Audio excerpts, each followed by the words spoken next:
बोलण्याची या ठिकाणी मला संधी मिळाली आणि आपल्या सर्वांच्या विश्वासाला खरे ठरत या ठिकाणी मूलभूत सुखसुविधांचा या ठिकाणी विकास करण्यात आला।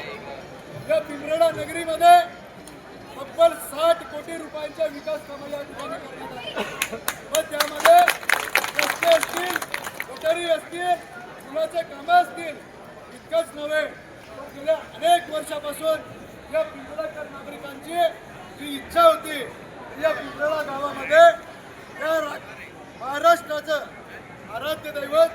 छत्रपती शिवाजी महाराजांचं स्मारक तयार व्हावं या ठिकाणी रवींद्रप्पा सोनवणे हे देखील अनेक वर्षापासून सगळ्यांच्या सुखदुःखामध्ये जातात,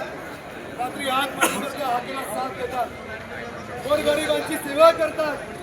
या ठिकाणी त्यांच्या घरी जर कोणी गेलं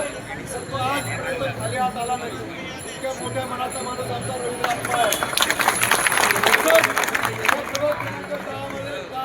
8 मध्ये उमेदवारी करत असलेले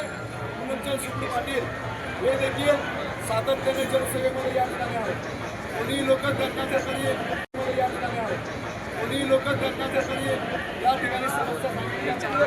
पण जर त्यांच्याकडे जर निराकरण झालं नाही तर असे सामाजिक उमेदवार आपण या ठिकाणी पक्षाच्या वतीने दिलेले आहे। माझी आपल्या सर्वांना विनंती आहे की येणाऱ्या 15 तारखेला अनेक लोक या ठिकाणी येतील, आमिषा देतील, या ठिकाणी खूप मोठे आपल्याला वादे केले जातील, दावे केले जातील, परंतु इतकंच या ठिकाणी सांगतो की सर्वांचे सर्व उमेदवार हे बाहेरचे, त्यांना आपल्या समस्यांची जाण नाही आहे,